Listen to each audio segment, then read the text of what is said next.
Come on in, pull up a chair. The Gaming Gang Dispatch is in the air.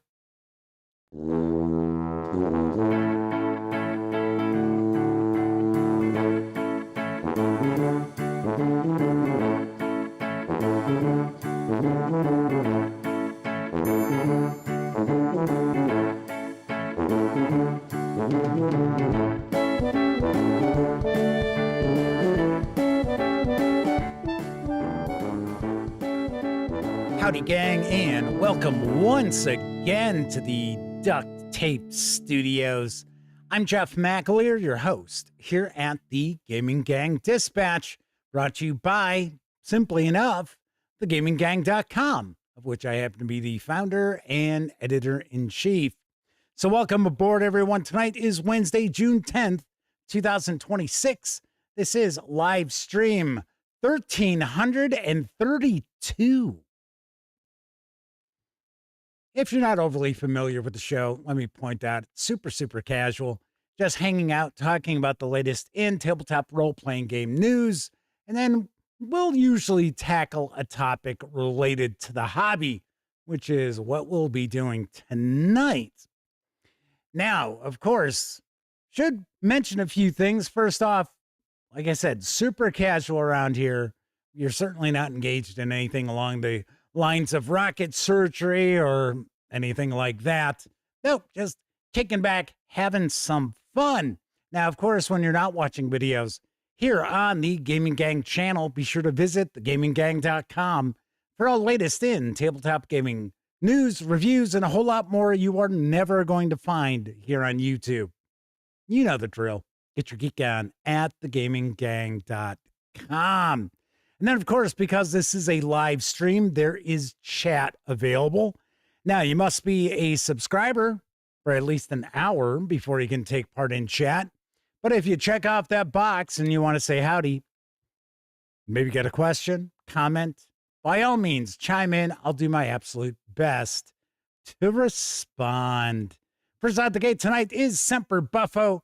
Harvey Chuckles is with us, as is Keith Thulhu, Peaceful Porcupine, Danny Gable, Zarkwan, Stray Kismet is also hanging with the gang, and we may have the lovely and talented Miss Sarah D lurking in the shadows as our chat moderator. That is a possibility. I know the Madman, one of our chat moderators, is not going to be around for about a week. I believe he said, if I remember right, I think he said he was helping out his parents. So anyway, I see DB is with us. Michael Berry has just popped on in. So chat is off and running. Nice. So let's jump right into the news, because the latest Fifth Frontier War supplement has landed in print for the Traveler role-playing game from Mongoose Publishing. And I've got the scoop on Armies of the Fifth Frontier War. Armies of the Fifth Frontier War details the organization, equipment, and doctrine of the major belligerents: the Third Imperium, Zodani Consulate, Sword Worlds Confederation, and Darien Confederation. Vehicles, personal armor, and weapon, all detailed, I guess I should say weaponry, are all detailed, along with their role in the belligerent powers arsenal. Learn how to handle a squad, platoon, or a company of lift infantry, or how to conduct a grip and flank maneuver using the Zodani system of 5 against the Imperial 2 wings and a reserve model. Discover the advantages of network-centric warfare in psionic-assisted operations, or how to conduct all-or-nothing meteoric assault on the enemy's headquarters. The navies might make headlines, but the ground forces make history.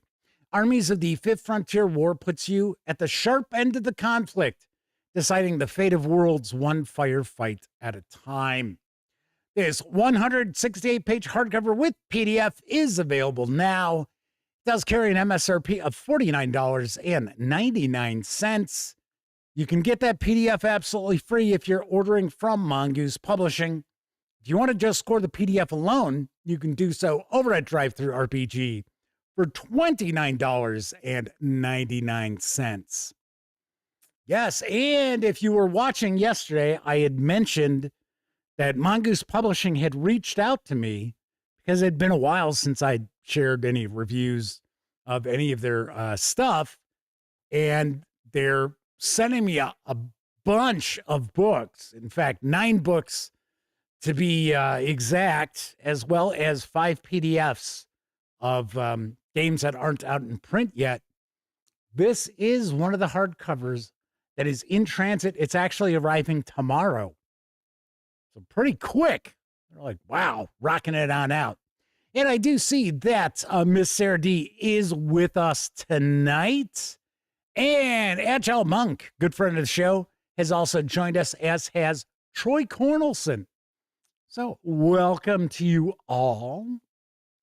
Moving right along, landing in stores in August comes Victoriana for 5e. Here's the latest from Cubicle 7 Games. Set in an 1887 that never was, the British Empire is the strongest force on the planet as it prepares for the Queen's Golden Jubilee. But while the Pax Britannica gives the illusion of peace, dangers lurk in every corner and beyond. Ambitious scholars and inventors push the boundaries of magic and science without care for consequence. Revolutionaries wish to reform or topple the government. Foreign powers look to diminish the empire, while monsters from beyond prey on humanity's weaknesses. Only the irregulars stand in their way.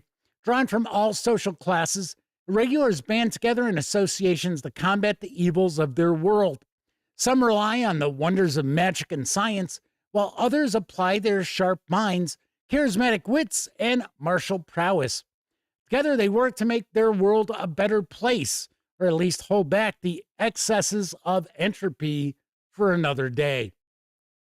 The Victoriana Core Book offers rules and guidelines for adapting 5e to a Victorian setting, where magic is giving way to science. The book includes irregular associations. All irregulars belong to an association that focuses their energies and provides them with a headquarters and support. 6 new lineages and 8 classes fit for a Victorian world of sorcery and steam, as well as new weapons and equipment, mechanical enhancements, and magical relics. Complications also add role-playing opportunities for playing to one's weaknesses. Irregulars have lives between their adventures and may improve or adjust their stories during downtime breaks in the action. 3 new magical traditions are detailed. Animism draws magic from the natural world. Gadgeteering uses magic to push the boundaries of science. And thaumaturgy draws on the power from within to produce magical effects. Expanded rules are included for uncovering and deciphering clues, social interactions, time segments, and vehicle combat. There's advice for game masters on running the game, adapting 5e monsters to the setting, and a guide for a fantastical London. The 320-page hardcover with PDF is going to carry an MSRP of $59.99 when it arrives in stores on August 19th. The PDF is available right now over at DriveThruRPG for $34.99. And I will point out, this is tonight's PDF giveaway. Yes. So there will be a trivia question in just a bit. It is going to be regarding British history, I guess we shall say. First person to provide the correct answer is going to win. It's actually Vault 5e Victoriana, the core book in PDF. And then, of course, for those of you who are watching on Memorex, as well as those watching live who don't end up winning, you can also get into the running to win another copy that I will be randomly selecting a winner from. And I will announce the winner on tomorrow's show. So we'll get more into the contest in just a little bit. Let's see. Boomerman Dan Webb and the Tabletop Scholar are with us. I was going to say, I thought I saw a couple of folks popping on in. Well, our next news piece, I'll tell you what. There's somebody who's always hanging out. They're not with us tonight yet. Chris Lundgren, he would absolutely love this news piece because through June 28th, Humble Bundle is offering the Professor DM's Dungeon Crawl Classics Essentials Bundle. Here's the skinny on the savings. This one's for the dungeon crawlers. If you're an avid follower of Dungeon Craft or simply want to test your mettle on a new adventure, you'll want to snag this bundle of tabletop role-playing game rulebooks, adventures, inspiration manuals, and more, presented by the one, the only Professor DM. As if he's always been on board with Dungeon Crawl Classics. Yeah, come on. We'll talk in just a second. Anyway, in this library of over 100 PDFs, you'll find Dungeon Crawl Classics adventures like The Croaking Fane and Intrigue at the Court of Chaos, Eldritch Alphabets, how-to manuals, horror and romance tales, and a lot more. Even hard copies of 4 random adventures with your purchase. This bundle has everything you need and more to kick off your next campaign. So get it now at the price of your choice and support St. Jude's Children's Hospital. All the titles in this bundle are available through Drive-Thru RPG. Now, you can jump aboard for as little as $2. That's right, $2. Or you can go all in, grab everything, including those 4 physical adventures, for a minimum purchase of $40. This is an insane value.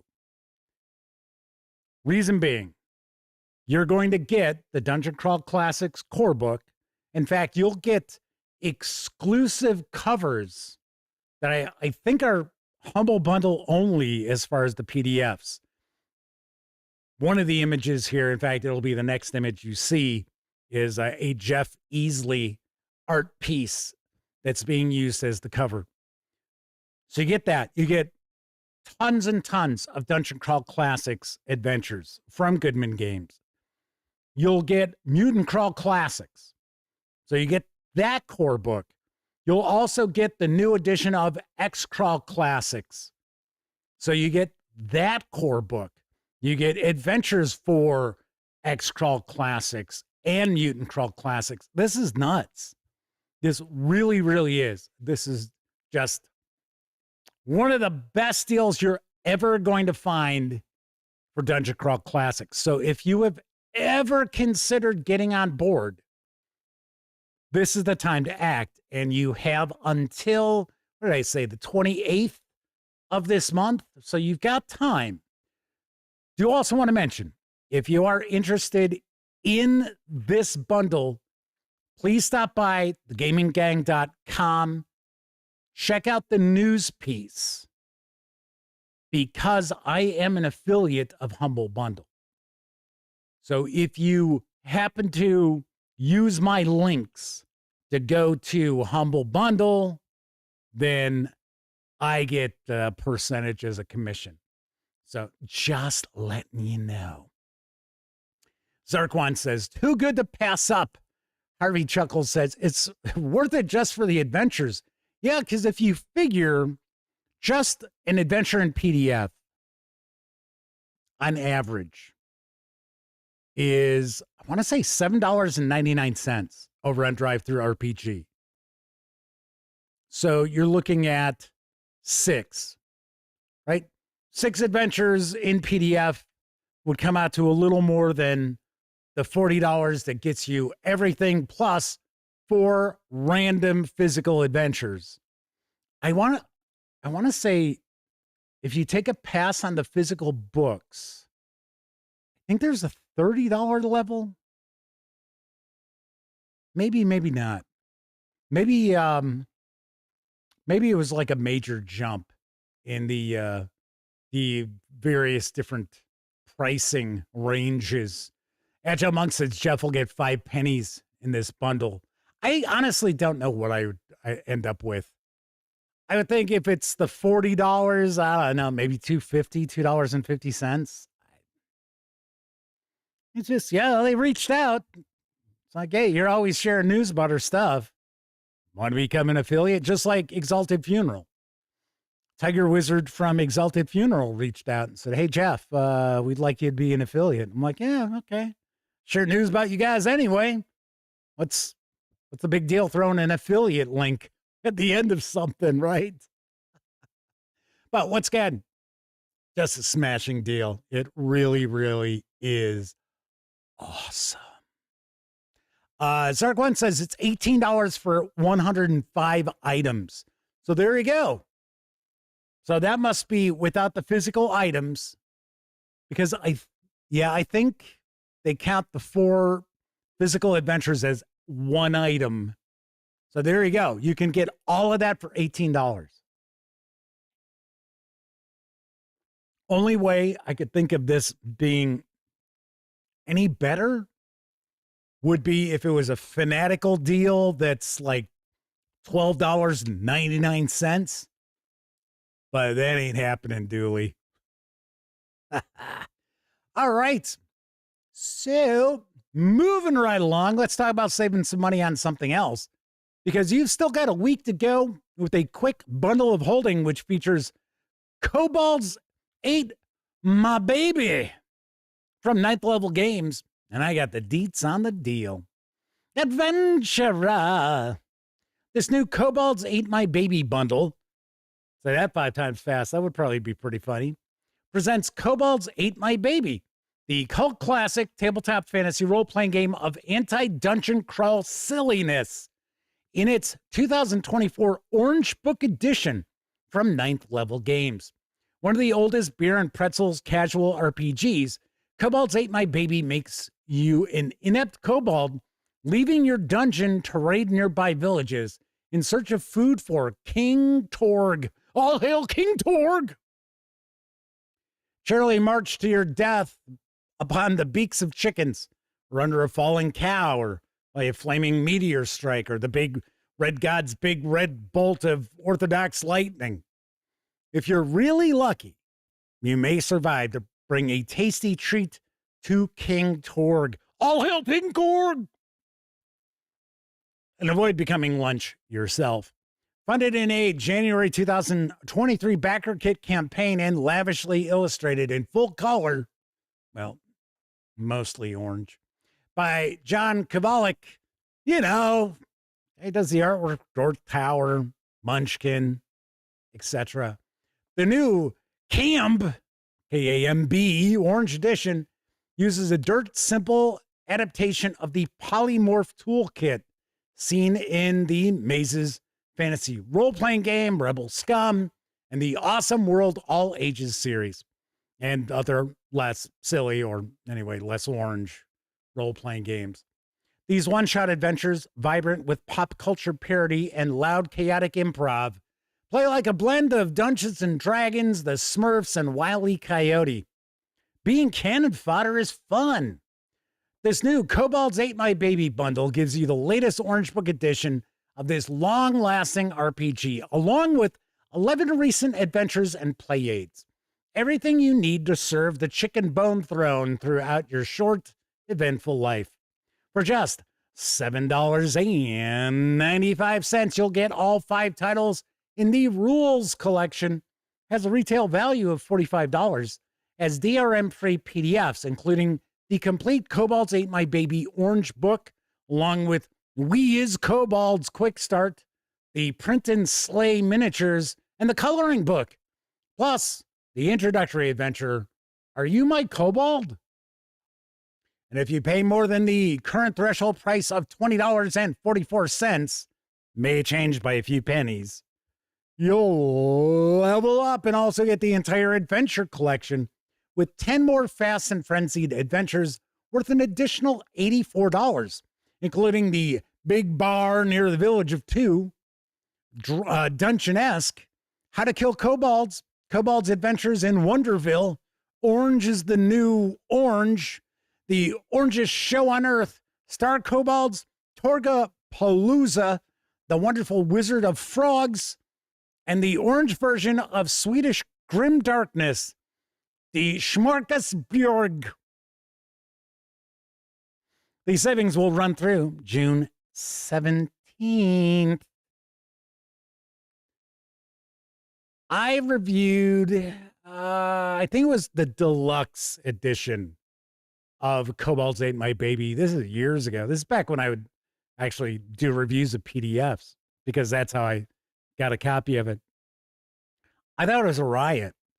And if I remember correctly, I think that was, even though this talks about how this latest edition uses kind of an introductory version of polymorph, which is super easy.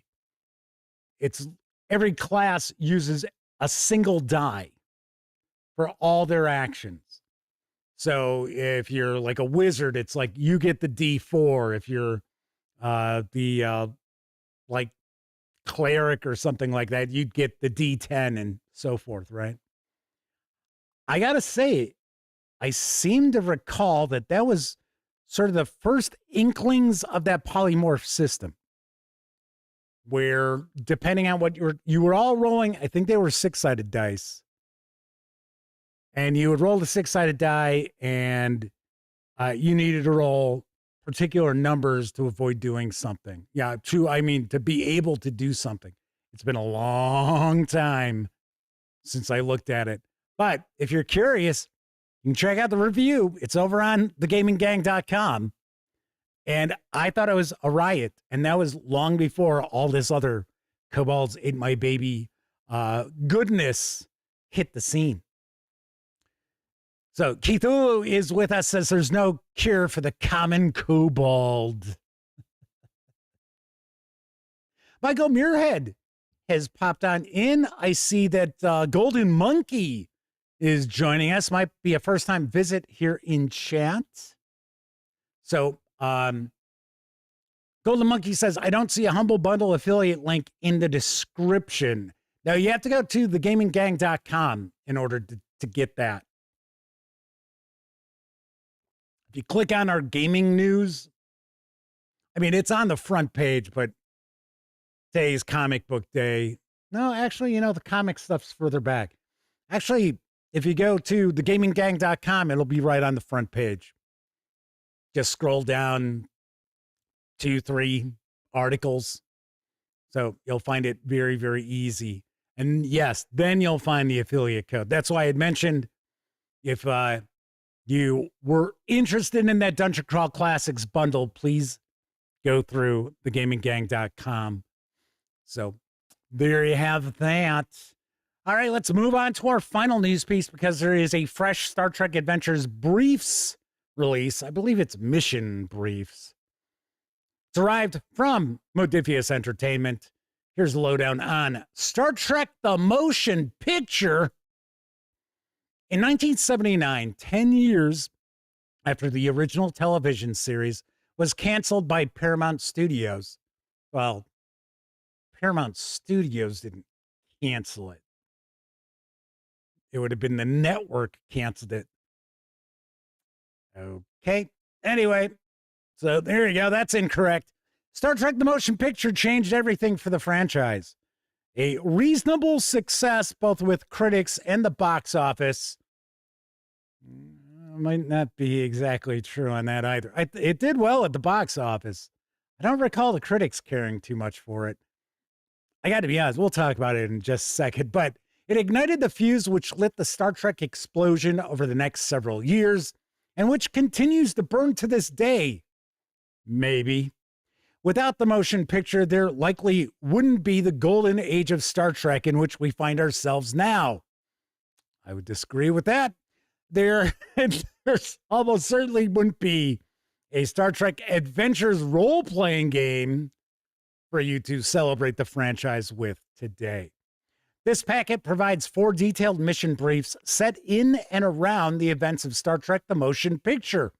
Each brief can be modified for use as adventures in your Star Trek Adventures campaign set in the movie era, 2273 to 2300, or really any other era of play with minor modifications.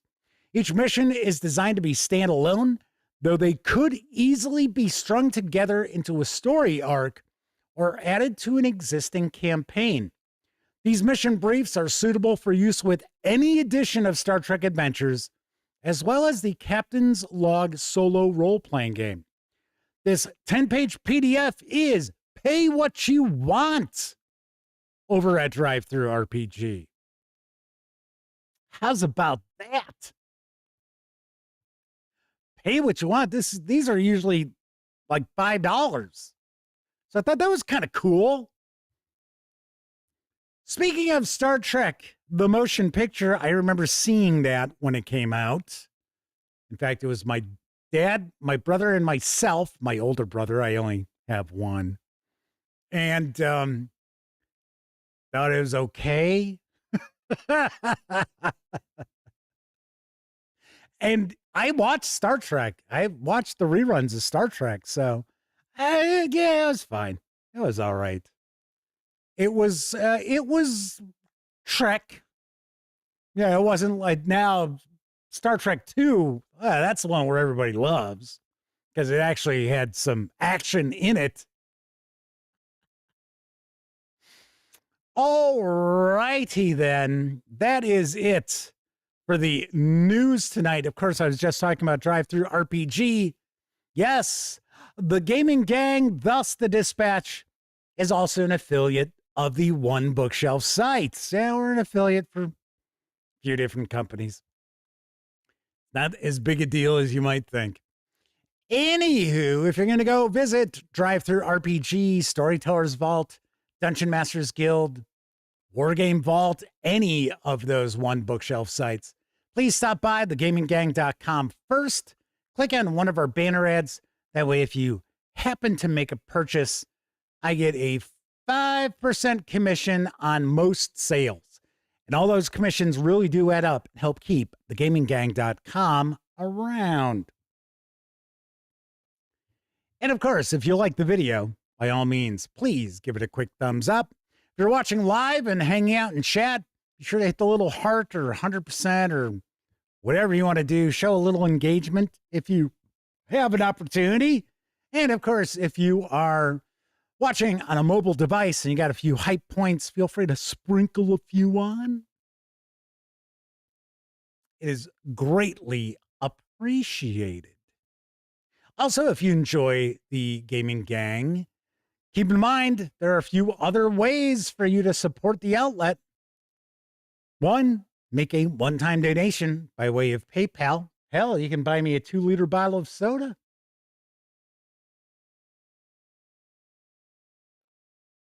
Whoa, that's liquidy.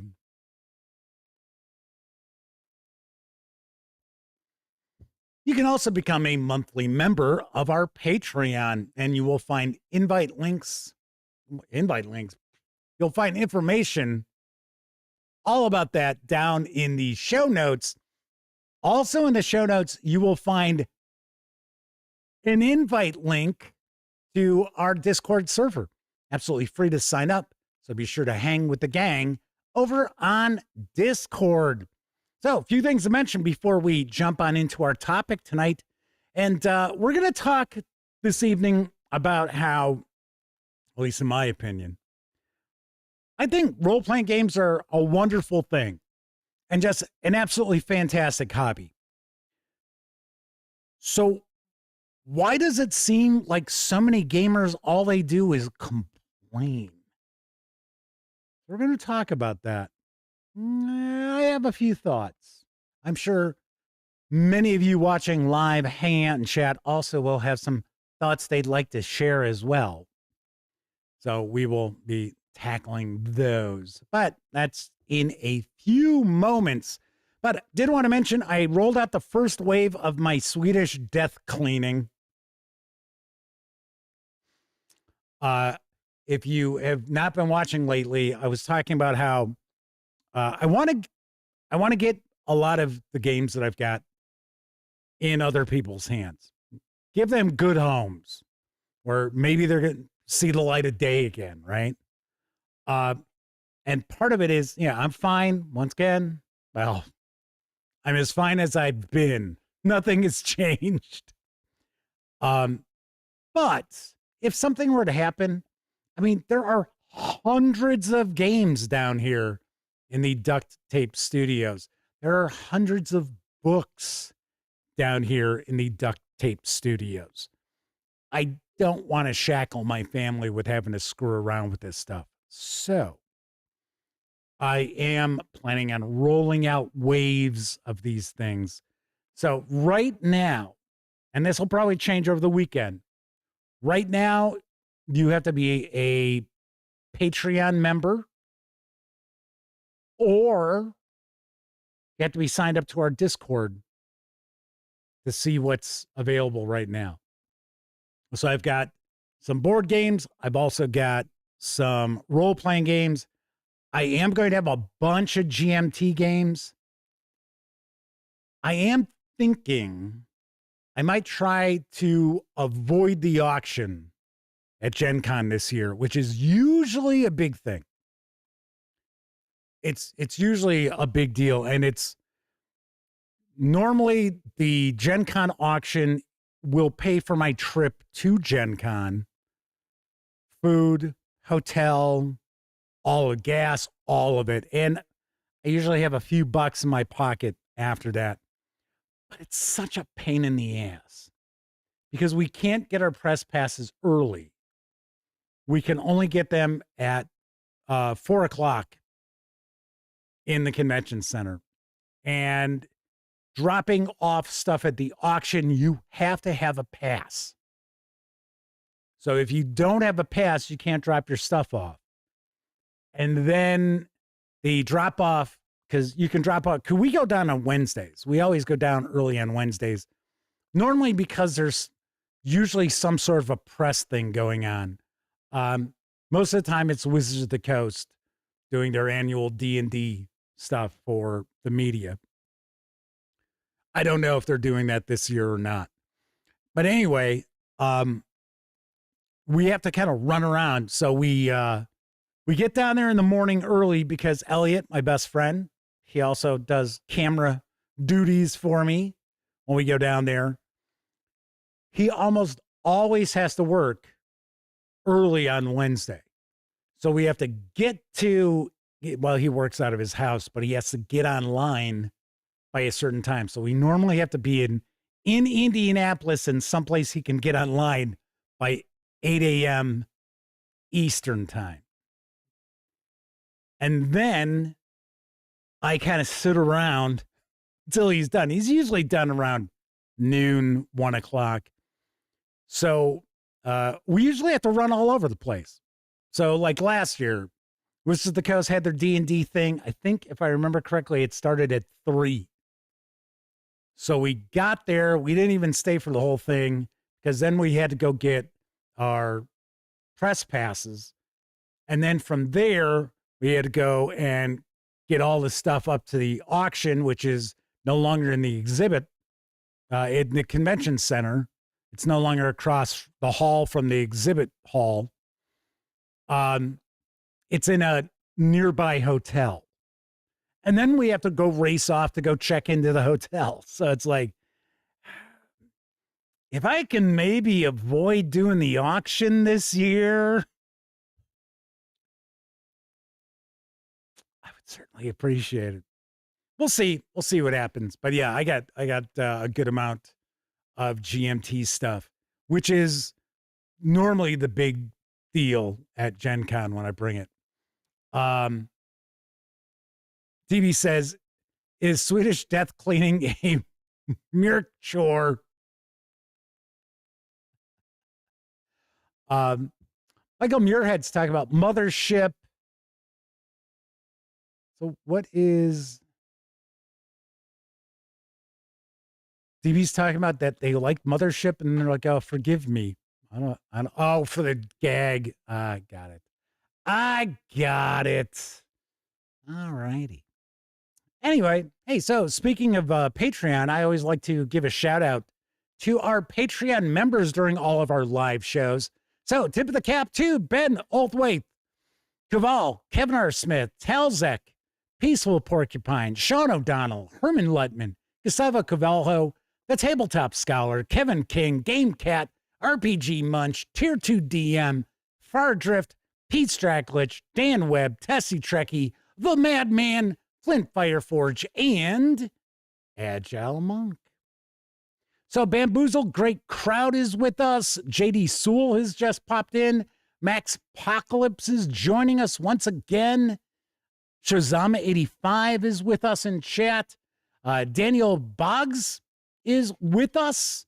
I'm going to take a guess that this might be a first-time visit in chat because I don't necessarily recognize the nickname. So welcome aboard. I see Klontos is also hanging with us tonight. And it is, what is it? Epimeritus says, longtime VOD watcher, video on demand, first time live joiner. Welcome aboard. Oh, I see Mark Edwards is also with us. We got a rocking and rolling chat tonight. So, anyway, also want to mention we've got a contest winner.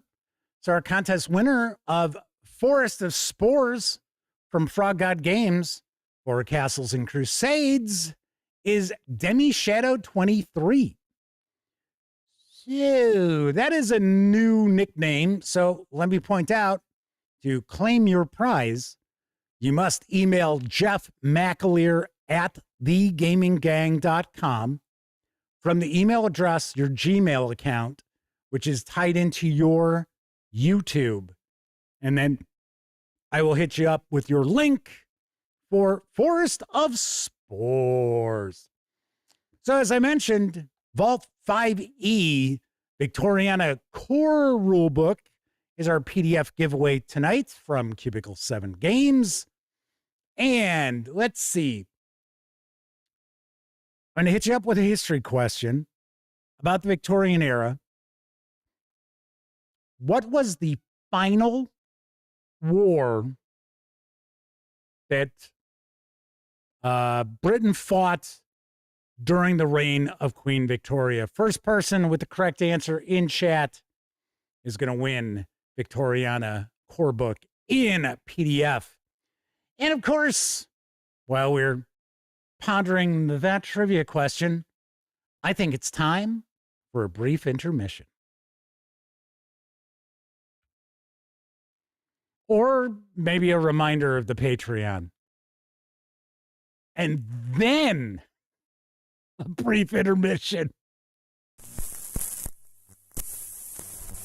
Candy is delicious food, eat some every day. Oh, we ride in the rodeo, roping steers and busting broncos, and we haven't had a bite to eat since dawn. We are hungry and we're dragging, but here comes the old chuck wagon with the fiddles that we long for. Bring her on! Now, I'm the U.S. Marshal. To soft drinks, I am partial. And this popcorn's good. My gosh, I say it be. We like 'em, lick 'em, ice cream, and this ice cream, very nice cream. You buy 'em. And you try 'em. And you see!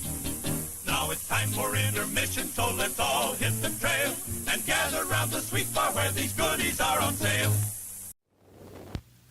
Candy is dandy at the drive-in theater. Smooth, rich chocolate, chewy caramels, or creamy nougats. Whatever your favorite is, you'll find it here at the Refreshment Center. Come on in and take your pick. Treat yourself to some delicious candy. Psst, hey, lady. Huh? Want to make a better salad? A better salad? Try Bacos. Oh, I've tried Bacos before. Not these. These are new and improved Bacos. Tests prove that people like new and improved Bacos and salads even better than any leading real bacon bits in a can. They do taste better. Pour on the flavor. That's using your head. Make a better salad with Bacos. Bacos are better today. Good morning. If you work nights the way I do, you miss a lot of great TV shows, but I don't miss them anymore, thanks to Sony's Betamax deck, which hooks up to any TV set. While I am out, Betamax is automatically videotaping my favorite show for me to play back when I get home. And now I'm going to watch it.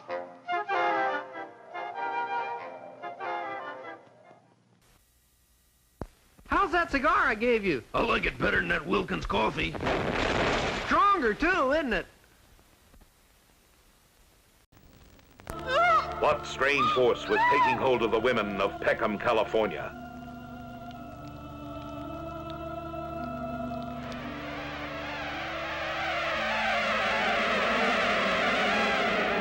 What strange ritual unlocked the hidden appetites of these women? What transformed ordinary housewives into ravishingly beautiful women? What bizarre secrets threatened every man in town?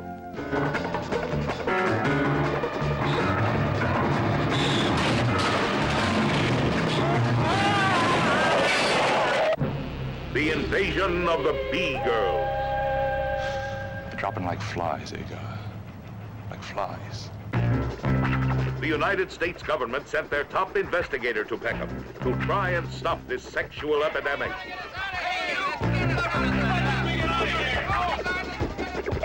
However, there are 3 points of uniformity I would like to bring out. 1, all the victims have been men. It may sound ridiculous, but could it be some form of epidemic? That's a very tough question to answer, Jim. Now, each death is perfectly normal in itself.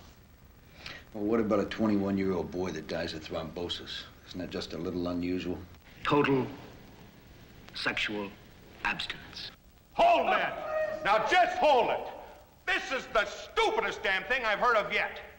Abstinence isn't going to be anything new around here.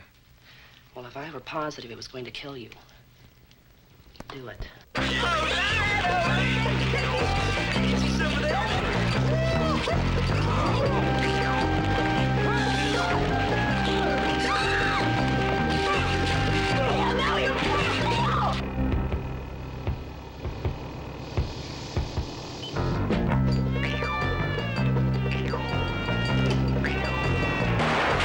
The invasion of the Bee Girls.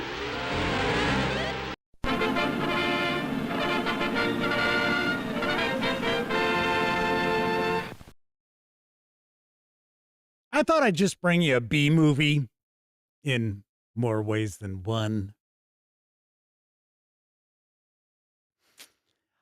Alrighty, so the winner of our contest is Golden Monkey.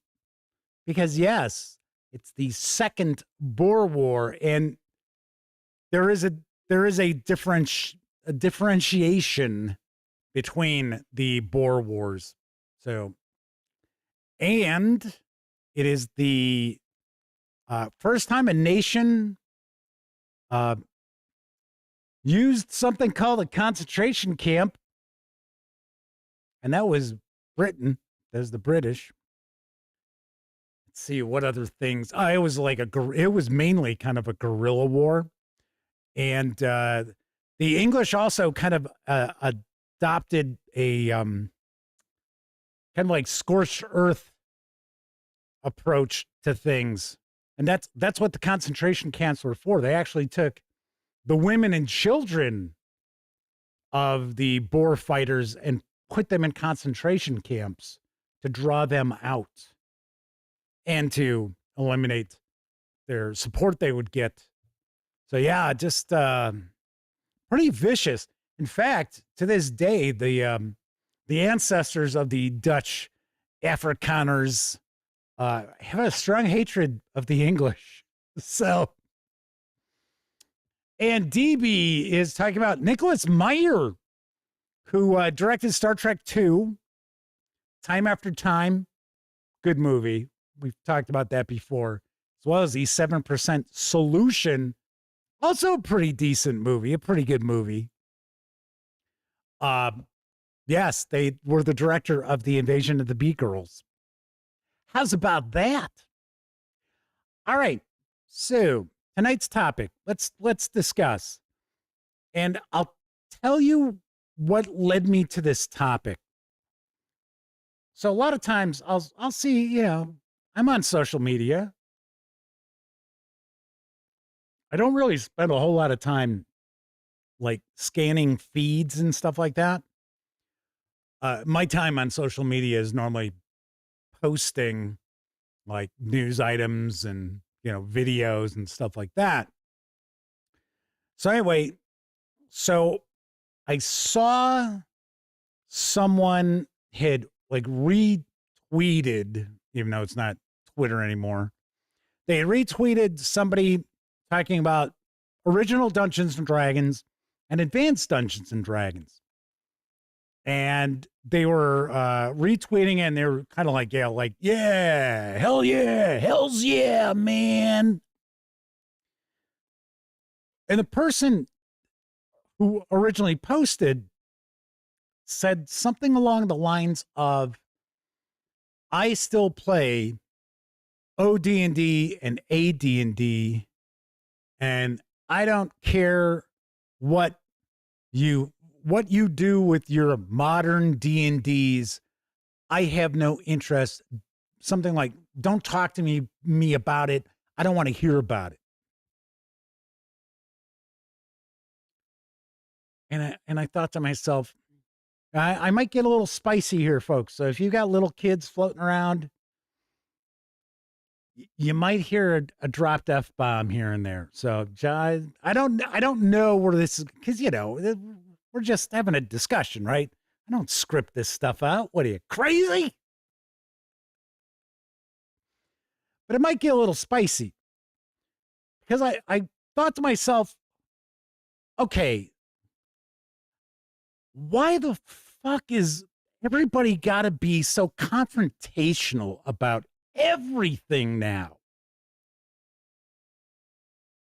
I love this hobby. 99.9% of the people I have ever met in gaming, board gamers, role players, miniatures players, Magic the Gathering and collectible card game players, all of it. 99.9 probably have just been fantastic. Have been nice, cool, relatively normal people.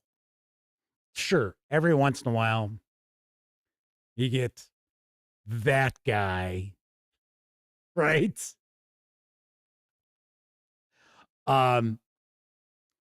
So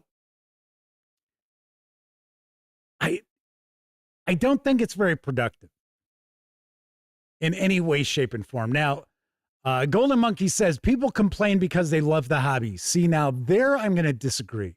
Problem is, many people don't know how to be constructive with their complaints. They're not complaining about anything.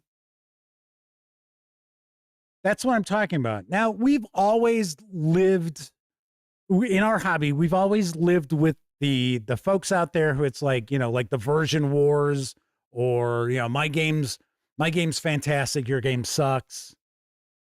We've always had that, right? So it's like, yeah, no, I play Castles and Crusades. I don't play Dungeons and Dragons. Castles and Crusades is my game, or Chivalry and Sorcery is my game. I don't care for Rune Quest, whatever.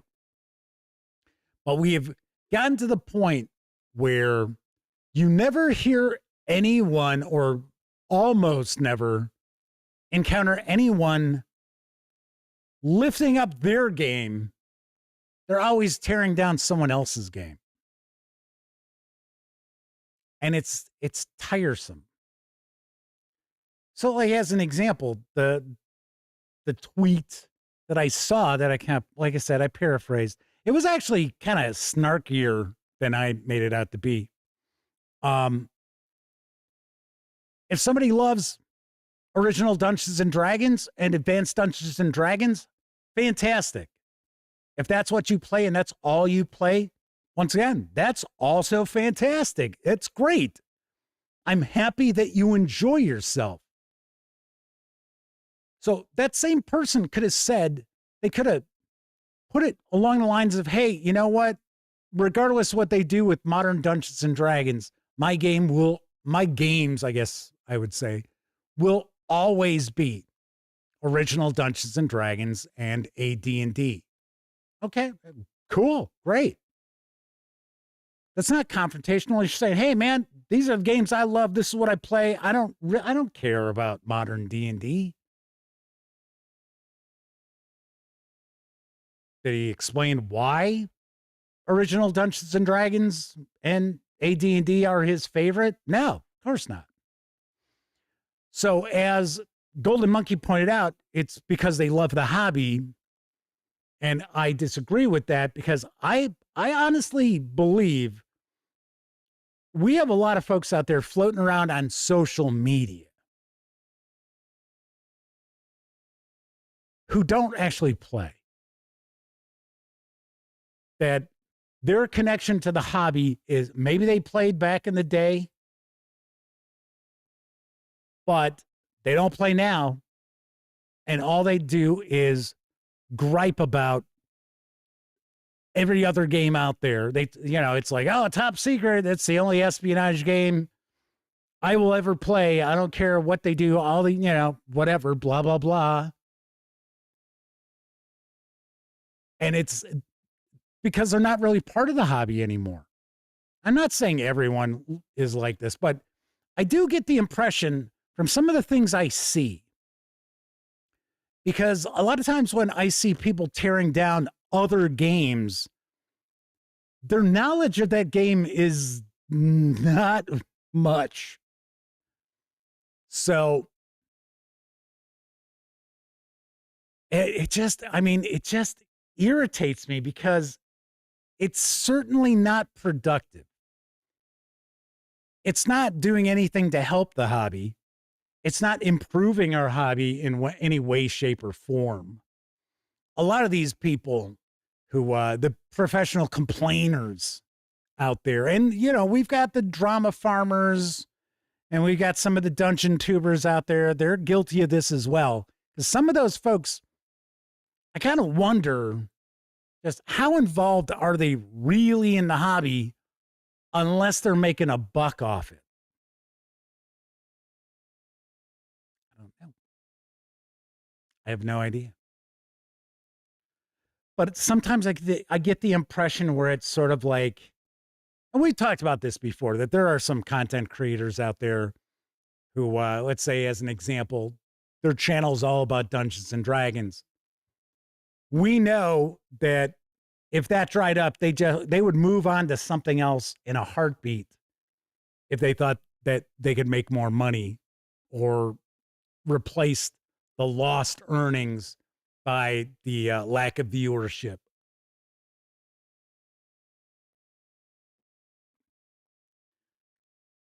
So let's see what's being discussed in chat. TBS, is it the hobby or is it social media? I've seen commenters getting pretty aggro about a recipe guide. I think that's a big thing too. I don't think it's just social media. I think it's sadly society as a whole, not everyone, but if you look at some of the concerning aspects of younger people and even people my age, a lot of folks out there experiencing loneliness.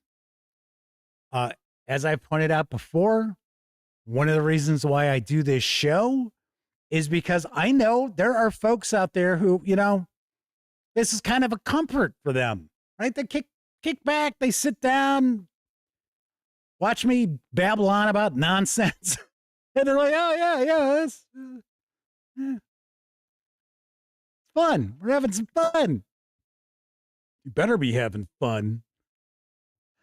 But like relationships and stuff like that, people have a really, not everybody, but it seems like it's becoming harder and harder for people to truly connect with one another. It started back when I was younger, when we got to the point where you didn't know who your neighbors were. Back when I was a kid, it was like you knew everybody on the street practically. Nowadays, you live in an apartment building, you have no idea who the people are next to you, above you, below you. Not a clue. And I'm sure technology in some ways has led to this.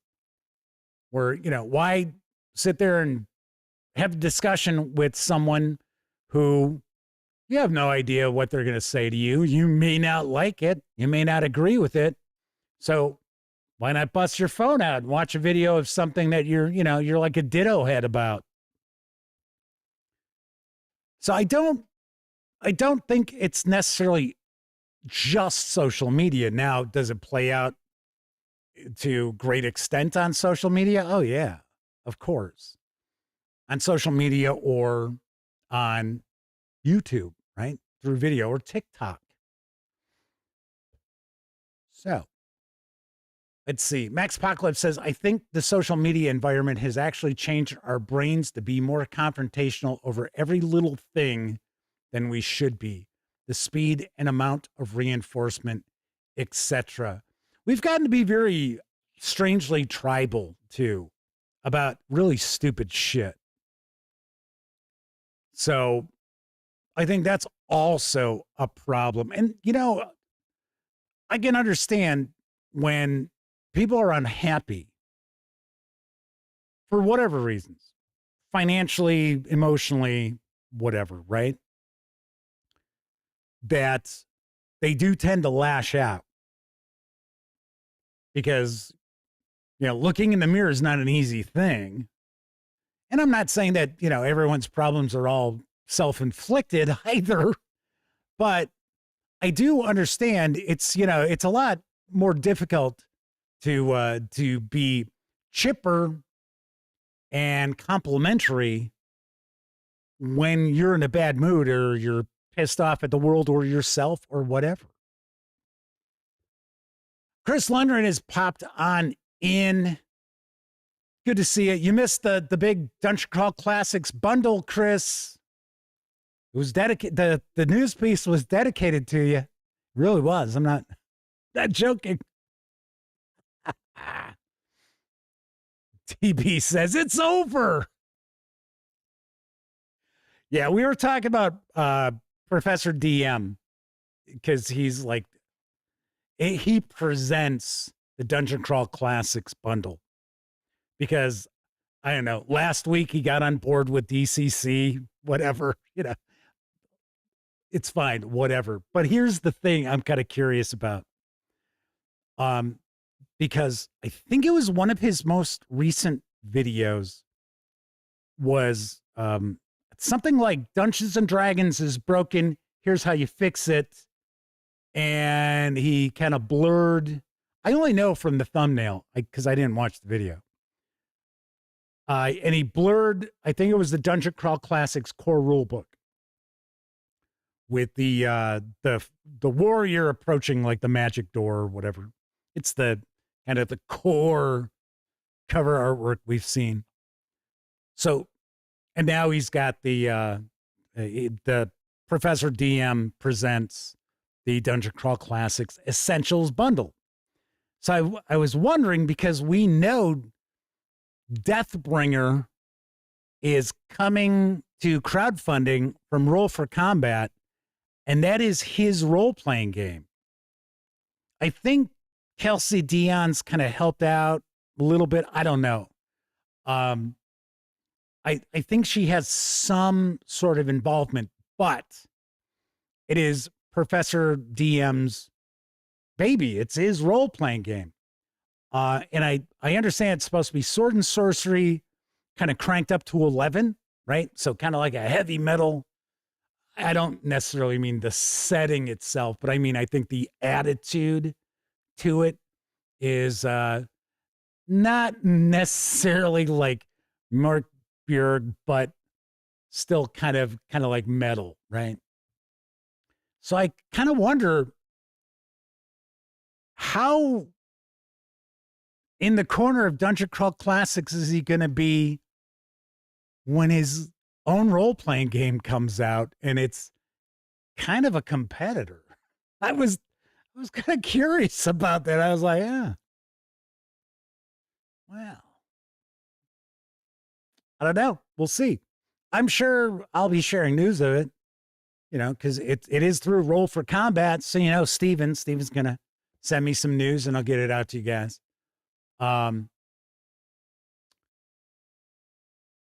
So JD Soul says everything is a parasocial team sport with a toxic dose of moralizing. Yeah, I get that. I agree with that. So somebody just said, damn straight. Oh, Boomerman Dan Webb says, damn straight. This is a comfort zone. Yeah, this, I mean, I know this channel's never going to be huge or anything like that. And I'm too set in my ways to sit there and try to play the clickbait game and shit like that. I'm too old for that. So I know the live streams are never going to be pulling in more than, like 500 views if I'm lucky.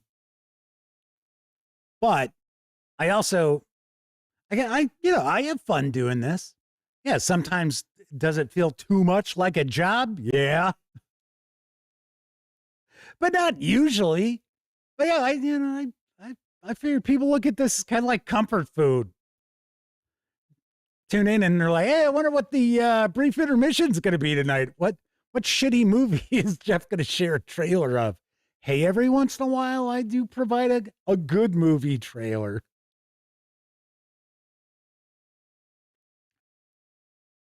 Clanto says, I think the more different types of game systems you play, the better you are to be understanding when someone comes to talk about their game, the game system they're playing. I agree.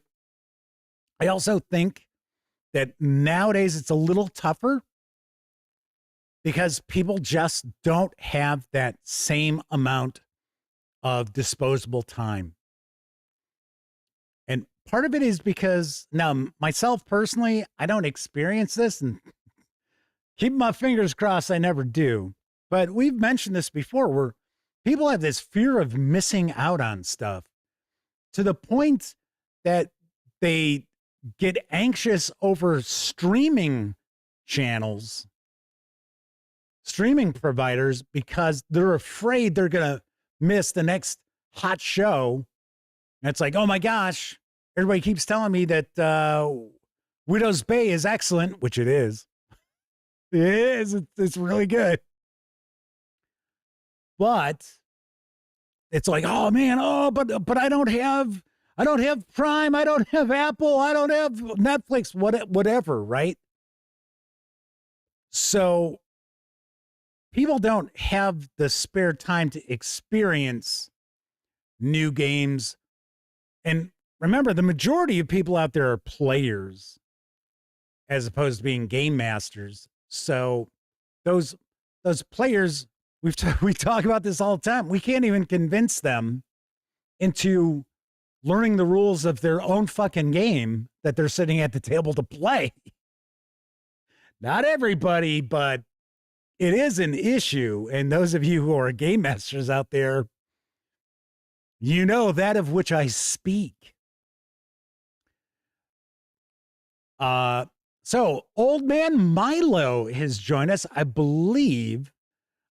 First time visit with us here in chat. Says, I'm here because you're fun, funny, have a lot of experience. I don't have much else to do. Right, exactly, right? I mean, I know there are other folks out there in the same kind of a game sphere who tend to stream live at this time. That's cool. I mean, I'm all for it, right? Enjoy yourself however you want to enjoy yourself. And I mean that when I talk about games too. So what I started talking about is I just don't understand, if, like I said, if you want to love a game, that's great. If you want to dislike another game, fantastic. Dislike that game. There are games out there that I'm like, I wouldn't want to play that. Nah. No. I know a little bit about it. It's not my bag of tricks, or the premise doesn't grab me, whatever. I'm not, unless I'm reviewing something, and I try to stay away from negative reviews anyway, because they're simply not fun to do. Because once again, I'm not necessarily here to tear down this hobby and the people in it. But what I don't get is if you say you love something and you play something all the time, And why aren't you posting about that? Why aren't you sharing your love of something? And if you do share your love of something, why do you have to sit there, not you specifically, but why would someone sit there and think, well, to share my love of this, I also have to piss all over that? That I don't get. I would rather see people stop telling other gamers that the games they play are steaming piles of shit, and instead tell me about why they love the games that they love. The other thing, too, people rip on stuff all the time, and I'm not necessarily sticking up for the games that the people rip on, right? So this is not necessarily a defense of, like, Wizards of the Coast or even Paizo Inc., because I know lately people have had it out for Paizo Inc. I don't have it out for Wizards of the Coast either. In fact, I should have the Ravenloft book tomorrow. So it is arriving FedEx. So it's going to arrive alongside all those goodies from Mongoose Publishing. In fact, I'll float out an idea for tomorrow night's show and see what all of you think. But I would rather see people sit there and, why don't you tell me why you enjoy the game you do? And I know a lot of folks, especially playing older games, much of it is nostalgia. A good portion of their love comes from nostalgia, not necessarily the session they just had last week. So I get that. But I would love to see that, because you know what? That's good for the hobby. Even people out there are like, now, original Dungeons and Dragons? Oh, what a snore. No way. Even those people will be like, well, at least they're not ripping on my game.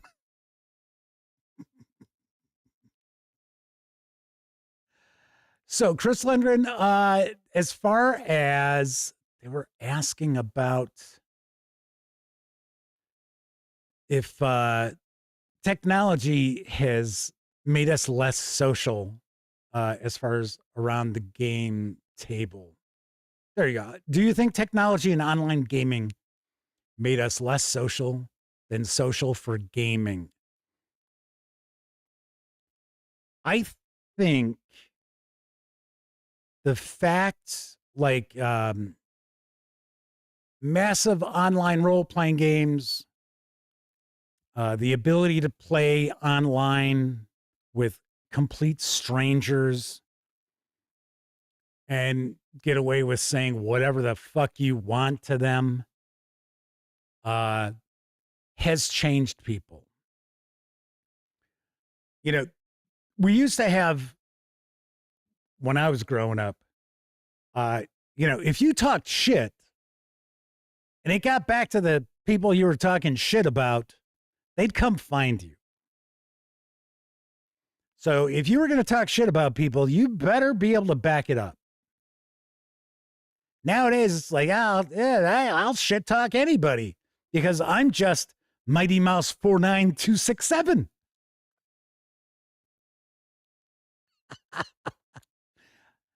The pet, gosh, it's Epimedris. I said hello earlier. I think I did a better job pronouncing the nickname then. Says, I think we're too comfortable with being comfortable. We also kind of tie our interest to our identities. So a criticism of what we like feels like a criticism of ourselves. That I also can see. Yes, that I could certainly see. I think part of it might be, you know what? I'm not trying to like sit there and be like, get off my lawn, but I don't think people who are like 30 and younger are as well-rounded as those over the age of 30. And part of it is because,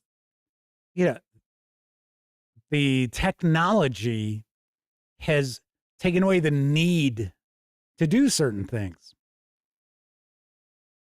Right? Hey, I need to learn something about whatever, right? So, 30 years ago, you're off to the library, baby. Or maybe try to find a book at the library that you can check out. It's going to walk you through the process. Now it's simply ChatGPT or Google or find a video on YouTube about it. So yeah, I do see that. I do see where, Star Wars sucks. And you're a big Star Wars fan. Yeah, I could see some people are way too thin-skinned today too. I think that's part of it as well. All right. Agile Monk says, Jeff, he's just doing this to get cross-promotion support. Speaking, no doubt, about Professor DM. Yeah, that's fine. It's okay. Like I said, I've said before, I don't know Professor DM.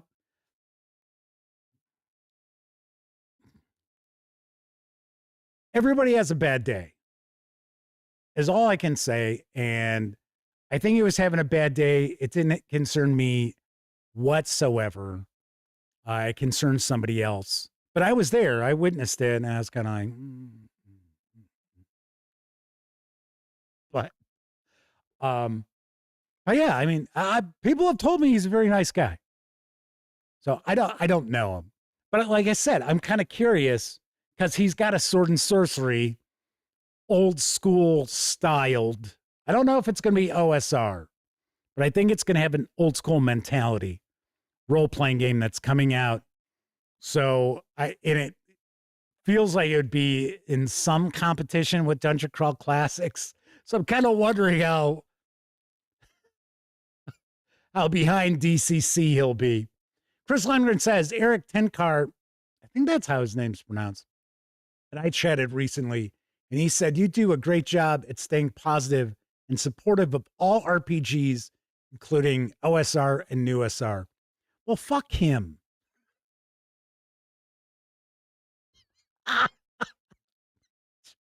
I'm kidding. Tenkar's Tavern. Isn't that where isn't that where the Dragonfoot Forum is? Because I know Eric does videos. Eric's website's been around probably about as long, if not maybe longer, than the Gaming Gang. I mean, it'll be 16 years for us come September. I appreciate that. Because that's what I try to do. I'm here to try to stay positive. And sometimes I'll get commenters who, that's why I said last night, I'm like, I'm done. I'm done with the trolls. I don't mind people disagreeing with me. I don't mind people critiquing me. I do mind when people just crawl out of the woodworks from their troll accounts to like try to bash me online. It's like, what?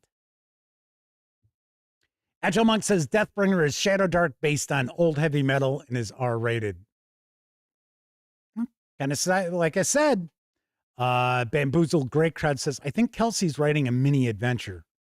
I got to see if I'm going to shoot an email to Kelsey, see if we can do an interview at Gen Con. But usually at the convention, she's super busy because I interviewed her at Philadelphia Area Gaming Expo, and it was a good interview. It was a fun interview. Video-wise and sound-wise, it was crap. But that was the day that they couldn't get the streaming set up for my morning's, interviews. So they recorded the interviews and never posted them. And then I asked multiple times if they would just send me the file or files, and I would do edits and I'd post them up. Never heard anything. So I'm like, whatever. So, but I feel bad because Kelsey and I had a really fun interview. I've been trying to interview her for quite some time, and nothing. Muppet Joe is with us. I believe another first-time visitor in chat. I would recognize that nickname. Says, I love the show. It's just a nice place to hang out and think about games. It was also cool to run into you briefly at Gen Con last year. Looking forward to the show this year. So am I. I'm excited. Like I said, I'm trying to, I'm hopefully not going to have to do the auction. I mean, the auction's fine. It's just I don't like running around, and I don't like feeling like I am against the clock, which Wednesdays down there always is the case. So if I don't need to go take stuff to the auction, that frees a lot of stuff up. Like dropping Elliot off someplace so he can work online, and I go to the hotel and check in. Anyway, DB says, boy, the ads are bananas tonight. I told you, I'm trying not to have to do the Gen Con auction. So, that quarter of a penny I just earned from you getting stuck watching that ad, it's going towards it. Okay, so let's see. Back to chat here. The Zoe.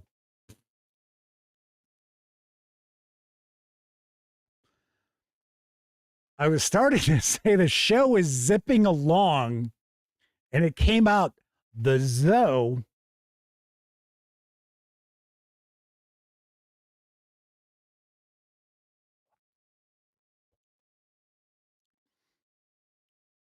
DB says, I freaking love the brief intermissions. If you like the brief intermissions, I'm going to mention somebody again. You've maybe heard me mention their channel here on YouTube before. It's Atomic Snack Bar.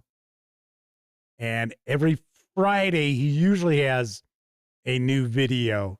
And it's all about like obscure science fiction and sword and sorcery and, B movies, schlock movies, kind of like a little bit of exploitation films. And the videos are about 10 minutes long. He actually watches the channel. And he asked me to do a little bumper, like a little 30-minute video that he's going to include in one of his videos, because he tends to do that with, I guess, channels that he enjoys. So, yeah. So, Mr. Sterling. So, once again, it's Atomic Snack Bar. If you pop in, if you like his stuff, tell him Jeff from the Gaming Gang sent you.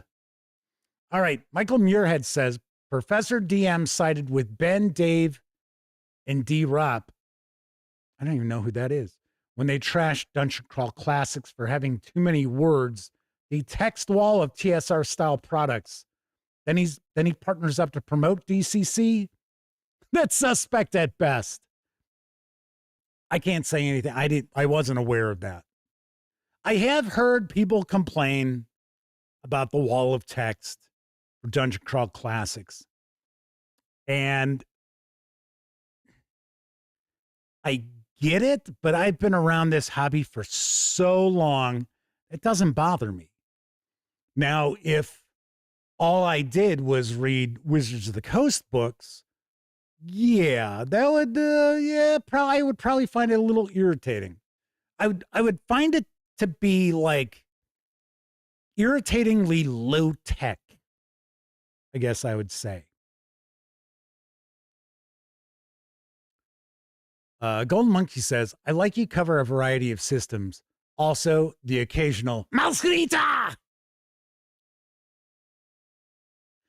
Yeah, I love the fact that we have a lot of publishers who like the gaming gang. I've established relationships with some of them for, well over a decade. Sometimes it's a little tough, like Mongoose Publishing, right? We've talked about this before, where we get a marketing person and they're there for a cup of coffee because for whatever reason, nowadays, marketing people in tabletop gaming just are constantly, okay. So I understand why people jump from job to job these days, because companies have no loyalty to you. So why should you show any loyalty to them? So I completely get it. But I had to be honest, as an employer, and I did a lot of hiring in my day. I'll share a funny story in just a second, since I think we've come to the conclusion of the topic where I just don't understand why people waste time tearing down other games as opposed to crowing about the games they love. Or that every time they go, oh yeah, this is my game, then they got to throw in some some slap against some other game rather than just saying, hey, here you go. This is it. Anyway. So here's a story. So for a long time, I was a regional manager for a custom clothing company. Yes, I had to wear a suit and tie every day. Custom shirt, custom suit. And I actually, for a while, I had an office down on Michigan Avenue, downtown Chicago. But I mainly was out at Woodfield Mall, which is, it might still be, the world's largest mall. They're the world's largest retail space, because Mall of America is larger, but a lot of Mall of America is taken up by like the amusement park and stuff like that. So anyway, now we're going way back. So if anybody remembers the singer Tiffany, and I don't mean from her appearing in Playboy, I mean further back when she had a couple of hit songs and she was touring malls. And the location we had, it was called the Custom Shop Shirt Makers. We had a really like primo location in this mall, and the stage setup, she played at Woodfield Mall for 3 days, 3 appearances each day. And I swear by the end of it, I was about ready to blow my brains out. So here's the thing. So I'm going to lunch with my assistant manager at that store. And because I was there all 3 days, because I would bop around the different stores. And that was like that in the Michigan Avenue store were our big stores. So anyway, so we're walking, and I'm like, and we're talking about this singer, and it's like, oh my God, I just can't take any more. And we're both going back and forth about, oh my God, how bad this is. Because we were both like, like Depeche Mode, Susie and the Banshees. And I'll be damned, she was walking with her entourage right behind us. So as we were walking into the restaurant we were going to eat at, we had to turn to walk in. They were going to the same place. And she just stared daggers at us.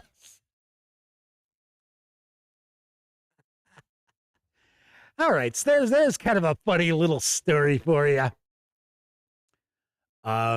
So some discount. Yeah, there you go. Max Apocalypse. Widow's Bay. Woo. Old Man Milo says you're on the road to curmudgeonville. I don't think I'll ever be really a curmudgeon. I do call it like I see it. I will tell you that much. They said, but somebody's got to be the lovable one. DB says they're just here hoping that I will say Mork Borg. I come back night after night, hoping and wishing. You know how many people have busted my chops for my pronunciation of Mirkberg? It's like, you know what? The people who invented the game don't even know how to fucking pronounce it. So get off my ass. It's just like when I get people who are like, oh, I hate how you pronounce Cthulhu. Yes, I understand. H.P. Lovecraft said that you couldn't pronounce the name. The human mouth just wasn't designed to it. And T.S. Yoshi, I always forget his name, the expert on Lovecraft, is like it's supposed to be pronounced something like, and I'm like, well, I'll tell you what, I'll pronounce it the same way as, I don't know, like Stephen King. Right. Stephen King pronounces it this way. Peter Straub pronounced it this way. Neil Gaiman, who I don't know if we're allowed to talk about anymore, pronounces it that way. So I'll just be wrong with everyone else. J.D. Sewell says they're waiting to get called to dinner and building a model. Nice. Very nice. Boomman Dan Webb says, see, I just now found out about Widow's Bay. Now I can go watch it. Just sub to Apple TV. I have not watched, I didn't watch the last episode. I think there's still one more to go. I'm curious. I don't know if it's going to be like a limited series or not, because I haven't really dug that deeply into it. But I do dig it. I think when people talk about how, yeah, it's like a Stephen King series that Stephen King didn't write. Yeah, they're pretty much on the money with that. So Chris Lundgren says, Jeff, being part of being a good GM is learning to say no to running a game as well. Yeah, I agree. I understand that one. Let's see. Man, this, for some reason, chat just like blew up with a bunch of stuff. Straight Kismet says, whenever I see you on, I shout, hack the planet, and throw it out because I want to be here. Roommates are still getting used to the shout. JD Sewell says, love the hobby is not zero sum. Harry chuckles, it's like a shiny cup competition, and instead of making your own cup shiny, you throw mud at other people's cups or shit in them. Yeah, you know, and it's not, sadly, it's not like legitimate critique, right? And which is funny because nowadays everyone's a critic. Everyone's an expert on everything. But I also, you know, I find it weird where it's, I sit there and I see some of these things and I'll think, hey, use your words, for crying out loud. Me no likey. Okay, why? What's the problem? Like I talked about the ass hat Dungeon Crawl Classics and Purple Planet. Well, I wouldn't buy that. Yeah, you can judge a book by its cover.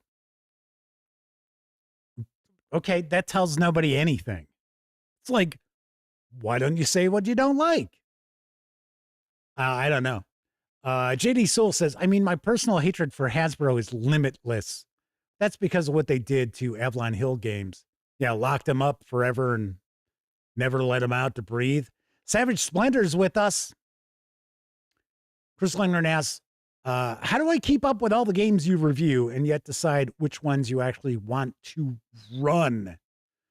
That's That's actually a fairly long answer there.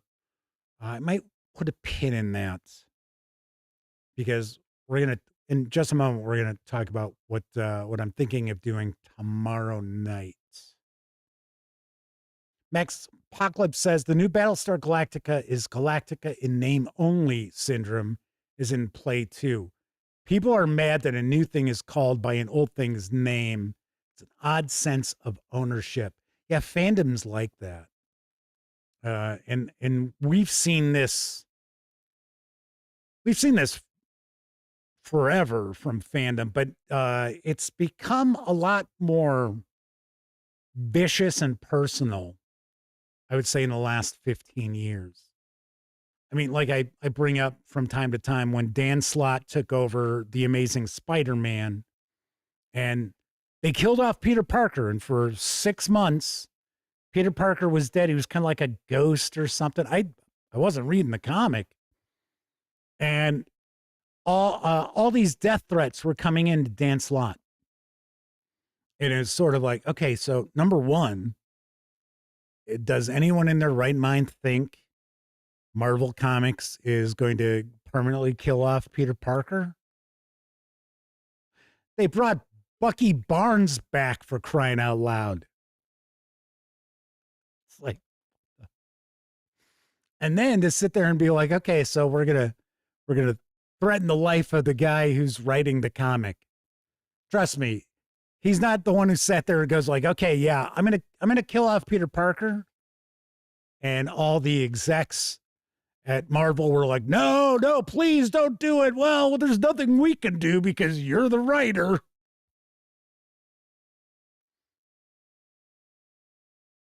JD Sewell says they recall seeing a t-shirt that said, you talk a lot of shit for someone in fireball range. I like that. Straight Kismet says, not a lot scares me after Second Life. I spent about 20 minutes in Second Life one time and I was like, no. Boomerman Dan Webb says, true. I'm 65, getting rounder every day because I said that we're probably a little more well-rounded than the youth or younger folk are. That's just, DB said, that's just because they're young. I don't know. It's kind of weird because like my niece and nephew, when I was their age, I had way more hobbies than they've got. My hobby wasn't watching TV and playing video games. Did I watch TV and play video games? Of course I did. But I also, well, of course the video games were, not like the most technologically advanced, but still. I also read books and I went places. I, went to the beach in Chicago when it'd be, nice out and stuff. So JD Sewell says, thin-skinned busting chops is now called bullying. See, it's funny because like Elliot and I, we joke around all the time, giving each other a hard time. Not a terribly hard time, but I like with Elliot, I tend to sort of kind of, because he's going through kind of a rough stretch at the moment. So I always try to like throw some weird smart-ass comment out there to get him to laugh. And, to realize, hey, it's not always going to be like this.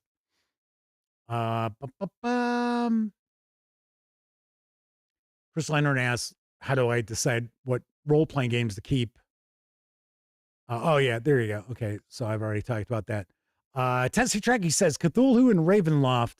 Cthulhu isn't stuck with the dark powers. Dark powers are stuck in Ravenloft with Cthulhu. Hey, that's actually bringing us to our topic. ST Yoshi, thank you. I don't know why I always say it's TS. Tessie Trekkie says, Star City, scary. I have not checked it out yet. What I tend to try to do is I try to get some episodes built up so then I can binge a bit.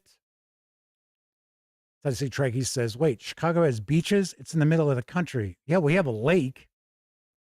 Lakes have beaches. Tennessee Trekkie says, oh, when they remade She-Ra as a show for teen girls with the main characters being teen girls, so many idiots complained that the characters weren't sexy anymore. Josama85 says, our hobbies were doing child labor to be able to buy our own stuff. Yep. Get out there and weed, mowing the lawn, shoveling snow. For proper jobs like washing cars, cleaning and mowing yards, babysitting, paper routes. I think this will be the last little story tonight, and then I'll wrap up. I think I may have told the story how I went and I got a fake ID when I was 13 years old. I had a fake ID. I mean, and it was just absolutely terrible. But it was from a place that sold IDs. So back when I was 13 years old, you could go to places and they had different IDs to choose from. They were not official in any way, shape, or form. So anyway, my grandmother took me to get this fake ID that said I was 16 so I could get a job at Arby's because I wanted to work. And yes, I was still in school. Yeah, I dropped out to go work at Arby's when I was 13. Anyway, so yeah. So I tended to have money in my pocket. More so than some of my other friends. So it was kind of like, oh yeah, hey, there's a new Dungeons and Dragons module out. Okay. I'll pick that up. Well, it was more like, oh, Call of Cthulhu stuff? Okay. Chris Leonard says, what do you mean the Atari 2600 was awesome? I was actually more, at that point in time, that I was just talking about, it probably would have been more along the lines of a Microsoft operating system, like Windows 95 or something along those lines. Which lights with us is that bacon, beef, and cheddar, though. Hell of a drug. Not if you saw how the sausage is made. So, anyway, all right. Last thing. So, on tomorrow's show, I have Ravenloft in transit. I do not know if I will have it in my hands before the show starts tomorrow. So, I have the PDF. I mentioned that I had gotten the PDF ahead of time, and it wasn't, you had to go to D&D Beyond. It's a legit PDF with my name as a watermark across every single page. So anyway, so I have read Ravenloft, The Horrors Within. So I am ready to provide a review. So what I'm thinking is I am going to publicly note that tomorrow's show is going to be an AMA. That's why I just mentioned to Christopher Lundgren, let's put a pin in that, because if I do the AMA, then we'll use that. That's one of the questions that I can answer when Chris is hanging out, if he's hanging out. But if Ravenloft arrives early enough, because it's coming FedEx and it says anytime before 10 p.m. And yes, I have had like shipments from FedEx arrive at 10 o'clock at night. Anyway, so what I'm thinking is if it arrives in time, then change of plans. I am going to do a live review of Ravenloft, The Horrors Within on tomorrow night's show. So we shall see what happens there. But I don't want to promote it as, hey, I'm doing this live review, and then have to be like, well, it didn't show up, everybody, so I guess we're going to do an AMA. I'd rather do the opposite. So if it does show up by like 5 o'clock my time, we're golden. We're good to go. Even like 5:30, we're good to go. So once it arrives, I will actually swap out the thumbnail for the video as well as the title of the video. So if you're kind of curious, is Jeff going to be reviewing Ravenloft or is he going to be doing an AMA? Take a peek at the channel at about 6:30 tomorrow and you will know. You will know what's going on. So if you're like, yeah, I don't want to sit there for an AMA, I completely understand it. Regardless, we will still have news. So there will be that. All right. We've got some storms been floating on through in the area. And I'm hearing a lot of thunder. So I'm going to wrap up just in case our power goes out. Just like, be funny if all of a sudden it's like, bink. Well, actually not funny, but it'd be weird. So if you're watching live, thank you very much. If you watched live and took part in chat, you get a bigger thank you. Get a tip of the cap. Because not only are you keeping me company, you're also keeping each other company when I'm sharing the news or rambling on about a topic, or you're watching the brief intermission. But of course, I know a lot of folks out there, you don't have an opportunity to watch live. Doesn't matter if you're watching live or on Memorex. I really do appreciate you taking time out to watch any of the videos here on the Gaming Gang site. Of course, if you like the video, by all means, please give it a quick thumbs up. Subscribe to the Gaming Gang channel if you haven't already. If you have subscribed and you are not receiving notifications, I've been told by other content creators that you should unsubscribe, resubscribe, and select all notifications. That will take care of that. I don't know if it's true. That's what I've been told. So there is that.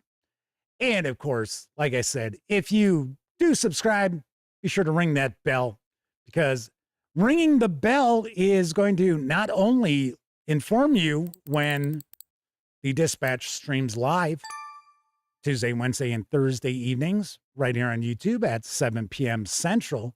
Also let you know when I share other videos, such as my recent reviews of Warhammer, the Old World role-playing game, Player's Guide. Yeah, it's like a serious mouthful. So's this, Dungeon Crawl Classics, Tome of Adventure, Volume 4, The Purple Planet, and The One Ring, Hobbit Tales.